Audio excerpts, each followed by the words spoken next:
all through the need for health care during your life and how the bill provides assistance for those with pre-existing conditions, limits insurance company abuses like what's called rescission, when you've paid your premiums all these years and then finally get sick and they want to cancel your policy right when you need it, lifetime and annual limits on benefits where they pay a certain amount, and once they get to that you can be in the middle of a treatment and they're not going to pay another dime for the rest of your life, or at least for the rest of that year.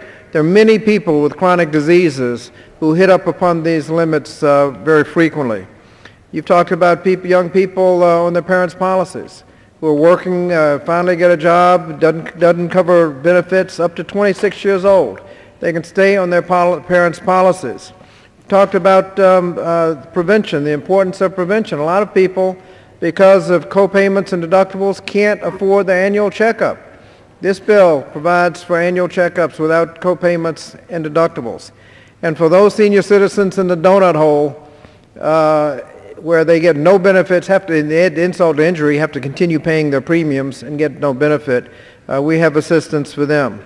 It is outrageous that they would elect to try to repeal this. No hearings, no nothing, just put a label on it, call it Obamacare, and then expect people to go along with the repeal.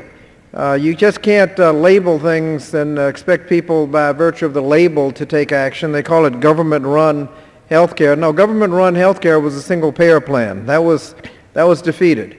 The option of a public option would have been nice. It would have been nice to have given people talk about choice. Well, in the plan that's on the books today, they have the choice of all the plans that anybody wants to sell insurance in their state. They have a choice of all of them. It would be nice to have an additional choice, a choice of a public option where you have the choice of a policy that is not run by a for-profit corporation with a financial interest in denying you coverage or canceling your policy. It'd be nice to have that option. You don't have to pick it, but it's just nice to have that option. One of the things that we want to make sure is that we have as many options as possible, including a public option if we can ever get there. But when they talk about repeal and replace, there's no replace tomorrow in the rule that they're suggesting. They just want to repeal. We want to know what they're going to replace it with, what they're going to leave out. Are they going to leave out the part where people with pre-existing conditions can get covered? They're going to say no.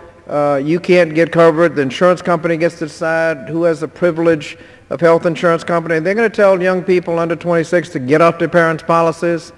They're going to tell those in the donut hole to get back in the donut hole where they belong. They're going to talk about those that can't afford prevention to get prevention. They're going to tell those who are going to run out of coverage because of the limits that no, you just, what's good, that's enough, you've had enough, you can't get any more coverage. What are they going to tell all of these people?